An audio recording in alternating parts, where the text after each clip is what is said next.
मंगरू हर रोज शेफाली की तारीफ करता था।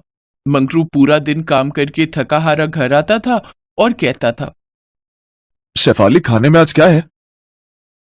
आज कढ़ी चावल बनाई हूं जी। वाह, जल्दी खाना लगाओ, बहुत भूख लगी है। शेफाली के हाथों की कढ़ी चावल खाकर मंगरू पागल ही हो जाता था। वाह शेफाली वाह, तुम्हारे हाथों में तो जादू है। दुनिया का बेस्ट कढ़ी चावल बनाती हो तुम। आप भी ना कुछ भी बोलते हो। सच बोल रहा हूं, मैं तो सोच रहा हूं कि ये सब मजदूरी में कुछ नहीं रखा है। ये सब छोड़, मैं खाना डिलीवरी का काम शुरू करूंगा। अच्छा, और खाना कौन बनाएगा? क्यों, तुम बनाओगी ना मस्त कढ़ी चावल? कढ़ी चावल बेचकर ही हम करोड़पति बन जाएंगे। करोड़पति? जेब में फूटी कौड़ी नहीं है और करोड़पति बनने का सपना देख रहे हो? गरीबों के लिए सपने से बड़ा और है ही क्या।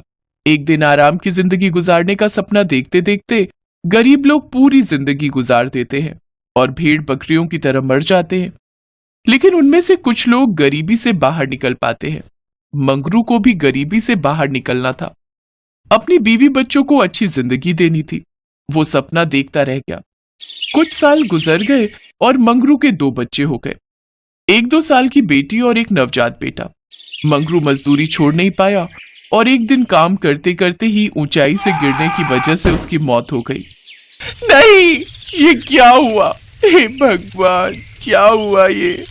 हमें छोड़कर वो क्यों चले गए? क्यों? जिस कंपनी के लिए मंगरू काम करता था उसका मालिक मदन लाल बहुत घटिया आदमी था। उसने सोचा, ये मंगरू की बीवी ने हम पर केस कर दिया तो हमें बहुत सारा पैसा देना होगा। उससे अच्छा है कि मंगरू और उसकी बीवी पर केस कर देता हूं। मदन लाल ने मरे हुए मंगरू पर झूठा आरोप लगाया और 2 दिन में शेफाली के पास पुलिस आ गई। शेफाली की बेटी मुन्नी पुलिस देखकर डर गई। माँ, पुलिस आई है, पुलिस आई है। पुलिस? क्या बात है साहब? पुलिस के साथ मदन लाल भी आया था। उसने कहा, तेरे पति ने फैक्ट्री से 10 लाख की चोरी की थी।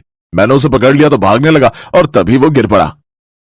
नहीं, मेरा पति चोर नहीं हो सकता। नहीं साहब, कुछ गलती हो रही है। मेरा पति चोर नहीं था।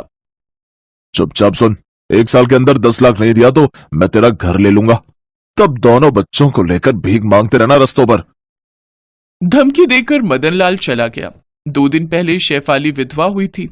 अब उसके सर पर 10 लाख का कर्जा आ गया। शेफाली को कुछ समझ नहीं आ रहा था। क्या करूं? दोनों बच्चों को पेट भर खिलाने पिलाने की हैसियत नहीं है मेरी।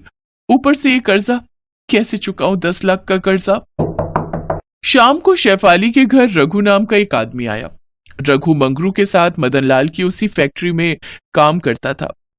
उसने शेफाली से कहा, भाभी, मंगरू और हम अच्छे दोस्त थे।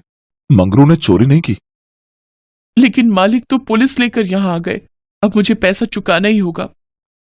मालिक बहुत लालची और बेईमान है। मुझे पता है एक्सीडेंट कैसे हुआ था।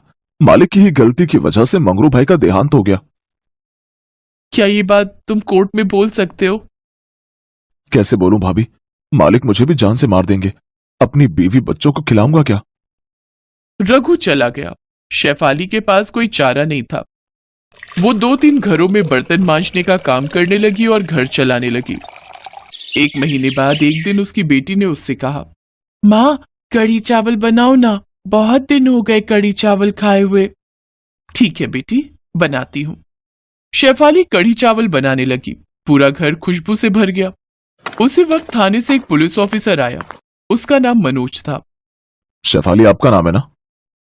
हाँ, मैं ही शेफाली हूँ। क्या बात है? मैं आपको याद दिलाने आया हूं, 10 लाख 1 साल के अंदर देने। 1 महीना गुजर चुका है। याद है साहब, लेकिन मैं भी गरीब हूँ। मेरा पति मर गया है, मैं क्या करूं? ये कहते हुए शेफाली की आंखें भीग गईं। वो देखकर मनोज का दिल भी नरम हुआ। मनोज को भी पता था कि मदन लाल पैसों के लिए झूठ बोल रहा है, लेकिन वो भी कुछ नहीं कर सकता था। उसने कहा, अरे ठीक है, कोई बात नहीं, चुप हो जाइए। मैं तो बस अपना काम करने आया था।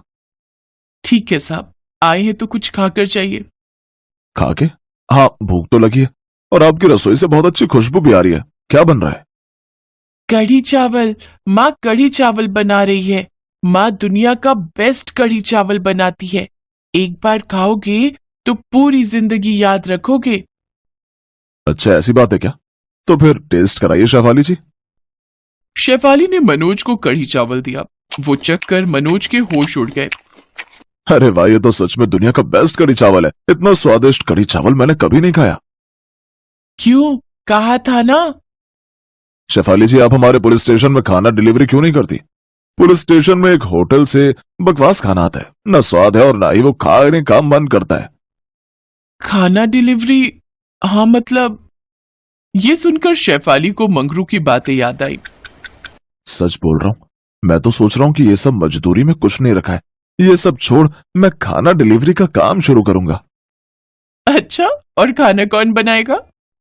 क्यों, तुम बनाओगी ना मस्त कढ़ी चावल। कढ़ी चावल बेचकर ही हम करोड़पति बन जाएंगे। ये सोचते हुए शेफाली की आंखों में आंसू आ गए। उसने कहा, मैं कढ़ी चावल की डिलीवरी तो कर सकती हूँ, लेकिन मेरे पास बनाने के लिए पैसे नहीं हैं। ठीक है, मैं देता हूँ पैसे, ये लीजिए। मनोज पैसे देकर चला गया। उसी दिन शेफाली ने पुलिस स्टेशन में कढ़ी चावल भिजवाया। वो खाकर सारे पुलिस ऑफिसर्स का मन भर गया। वो कहते हैं ना, इंसानों के दिल का रास्ता पेट से होकर जाता है। धीरे धीरे शेफाली का कढ़ी चावल खाते खाते सारे पुलिस ऑफिसर उसके फैन बन गए। शेफाली को और भी जगहों से ऑर्डर मिलने लगे। ऐसे धीरे धीरे शेफाली का व्यापार बढ़ने लगा।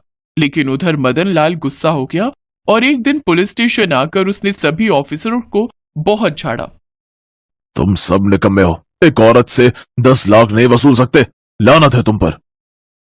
मदन लाल की बातें किसी को हजम नहीं हुई और ऊपर से शेफाली ने सबका दिल जीत लिया था। सभी को पता था कि मदन लाल झूठ बोलकर पैसा हड़पना चाहता है। इसीलिए सभी ने मिलकर एक प्लान बनाया। मनोज ने शेफाली को थाने बुलाया और उससे मदन लाल के खिलाफ कोर्ट में सच बोलने के लिए कहा। मैं तो सच बोल दूंगी, लेकिन सबूत नहीं है। मैं ऐसे एक आदमी को जानती हूँ जो मदन लाल के खिलाफ कोर्ट में बोल सकता है, लेकिन वो डरा हुआ है। ठीक है, हम उसका डर दूर करेंगे। मदन लाल को बहुत चर्बी चढ़ गई है, उसे जेल भेजना ही होगा। शेफाली ने रघु को बुलाया। पुलिस का सपोर्ट मिलते ही रघु गवाही देने के लिए राजी हो गया। रघु और भी लोगों को साथ ले आया और अगले दिन कोर्ट में सभी ने मदन लाल के खिलाफ गवाही दे दी। पुलिस ने भी एंड मौके पर मदन लाल का साथ छोड़ दिया। मदन लाल को कोर्ट ने शेफाली को 1 करोड़ रुपए देने के लिए कहा। मदन लाल को देना ही पड़ा और उसके बाद उसे जेल हो गई। मदन लाल पूरी जिंदगी जेल में सड़ने के लिए अंदर चला गया और शेफाली करोड़पति बन गई। मंगरू का सपना पूरा हुआ। शेफाली के कढ़ी चावल ने उसकी जिंदगी बदल दी और उसके बाद से शेफाली खुशी खुशी जीने लगी और कढ़ी चावल रेस्टोरेंट खोलकर कढ़ी चावल बेचती रही।